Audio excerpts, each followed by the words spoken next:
Cool.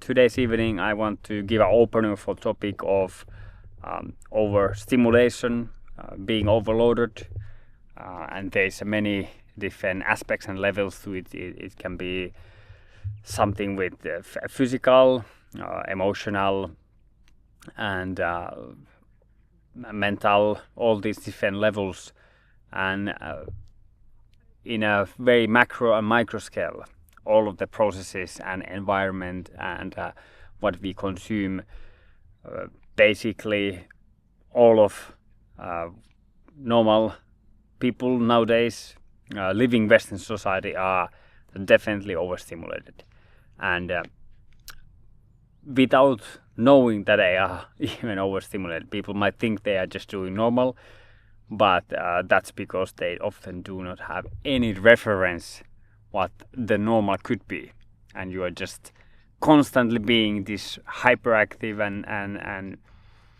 almost like a high pitch and ringing, and you never come down to really realize what is going on. And we can talk about how that can be with the environment. Like I couldn't even nowadays think about how people live in the busy cities, like living in city, having all that noise, having all that pollution, having all that energies as well in the city. It's I could maybe visit city, and I understand that there's a lot of opportunities in city. People live in there to make up in their career and live a prosperous life, possibly what they consider maybe prosperous. For myself, I would just say that that's personally a way too stimulating lifestyle, and I personally need some element where I can calm myself down, and that's usually something to do with nature. So right off the bat with the city, for example, all this noise, all the pollution in the air, all the water you drink in there, all the tap water you drink in there, like it comes all with, even with the toxicity that your body accumulates, all the EMF that come from outside, all the noise. Like I have no scientific knowledge about this fully yet, but like the way that your body is constantly overloaded and in more like a sympathetic, your nervous system is on sympathetic state, it will be definitely very tough in the longer run. And I was just having a conversation with my sister. She came back from 10 days Vipassana meditation retreat, and she had I done one of those in Thailand as well, and I wanted to ask her experience, and she took some time to answer, and which was understandable because you don't wanna get really busy after you really go 10 days off from your devices, from the social interactions and everything, and you dive deep in within. And already she being out from only like three or 4 days, she could realize that all the basic interactions in the home and with people around, and when they don't have the sensitivity that where she has come from, it's very tiring. It's so overstimulating that as well. Of course, that's a big contrast where you come from, but I think when you do something like that, somebody would call it more extreme, that you go 10 days in a total silence and do 10 hours of meditation per day, even though that's not maybe how you want to live your life. It's good to see the other side of the ball swinging, like where does it go, how your body goes when you go over a week in meditative state, and when your parasympathetic nervous system gets activated, or not activated, your body rests on it. And so then you might observe in a different way how you want to conduct your life in everyday life, what kind of relationships and connections you value and want to have it in your life. So yeah, it's something very useful to try it out. Even in the macro scale, you go on micro scale, you go in the forest for. I always recommend to go for 3 days, for 3 nights exactly, and that's, I think, exactly on the after the third night or on the third day you are there, you start to see like, okay, I'm really winding down, and you step in the totally different state. Where have you been when you gone to that forest? Something very recent for me as well is those are what I can talk about is coffee. Like I've been on and off from coffee for past 3 to 4 years, and it's always been different when I quit the coffee for 4 to 6 months, and then I went back for it for another 6 or something, and just end of last year something more different happened. I did, and again, like a very conscious choice to quit the coffee, and the difference is just huge when you go out of it and when you stay months out of it. I think you start to perceive things even differently, and whenever I go to work and I'm interacting with people in a work, the conversations that people are talking about, like at 10 to 11 a.m. when they are so tired and they need some kind of boost, and you can already smell from a mile away that it's all about coffee, like how they are substituting and borrowing the energy from tomorrow just to survive even this morning to do the work they do. You know, they are already 2 to 4 cups down in the morning, and then 10 o'clock they are tired that how can they make for the lunch, and I need to get another cup of coffee. And I think it is just a horrible way of living. It's really tough for your body, and in the long run you're just borrowing the energy from the next day, and having the cortisols up all the time. And there's many aspects of it. There might be even some good qualities on the coffee, but like most of the commercial coffee you can buy nowadays, if it's not very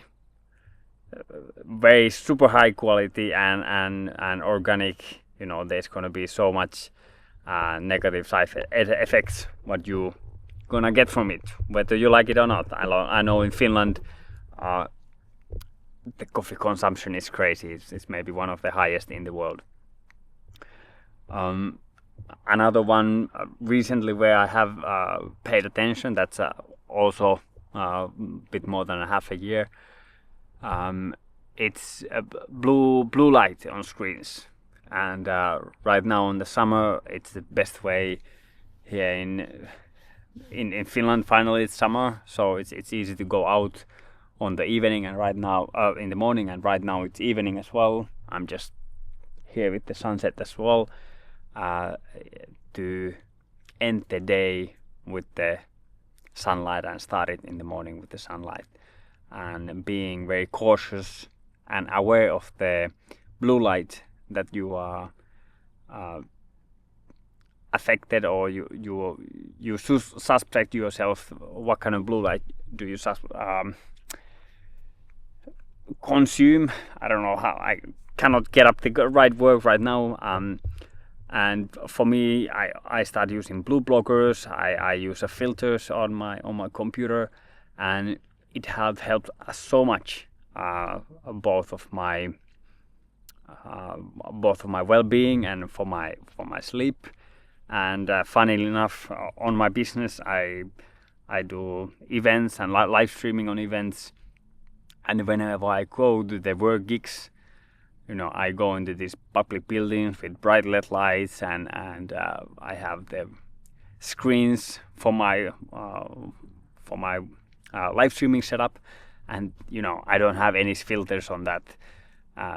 No control. They are bright lights and bright screens, and if nowadays if I don't have a protection like blue light blocking glasses, it's about 3 hour mark. So 3 hour mark, that's when the headache starts kicks in. So all the lights overall, they just creep in, and my body reacts on that one because I'm sort of protected normally in the home, and I just think that God, I just used to bathe in these lights, being in the computer for hours in a day, and even on the evening, and I used to play some video games as well, and that goes late at night with the regular computer screens, blasting yourself for 4 hours or something. It's madness. It's totally madness, and all of your dopamines are fried, and all this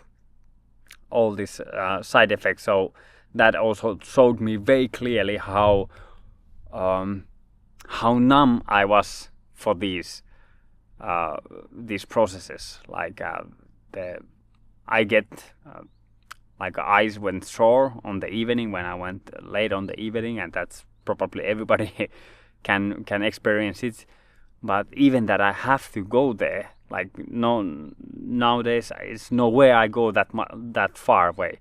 It's like I have so many other things that happen and warning signs before that. But once you don't have it, you are just totally tuned to the end, almost breaking up. You have no idea. And there's like 100 of different other ways I'm still learning for myself to come down from that from that super reactive state, from that hyperactive state. And like I say, there's so many different processes, whether that's physiological or something psychological processes as well. Just even having the place and environment and connections that you can feel safe. Like so many people lack that, and they might feel okay in the home, but do they really feel safe that they can fall in the different state and relaxation, and the parasympathetic nervous system, it takes over. So that's also something that people might go for years, and have no wonder why some burnouts happen, and when people get depressed or whatever, these side effects happens when you just never tune yourself back for the balance. So again, you don't have to go for the extreme. It's helpful to go for the more extreme, so you can see the range that we operate, and then find something in this modern day and age. Find something that you are still balanced, and that at least if you get overloaded, that you have ways and practices to bring yourself down. I would say daily, that you can come down and reset yourself in a way. So I just wanted to open this up. I definitely want to talk about this topic more, and as I learn and as I experience with different stuff, whether that's for me now food or even the toxicity in the body. So I'm getting more into detox right now, and to see what that will bring when you start more detoxing your body, like how overloaded your body can be metabolically or how your organs are doing when you release these toxins out, and what kind of different states you can go in, and you start tasting food differently. And I eat very clean already, and whenever I go out and usually it happens with work, if I have long days hosting events, if there's some shit food, it's very difficult. I will eat it, but then I already know, like, okay, I have some adverse reaction or some kind of reaction from it. And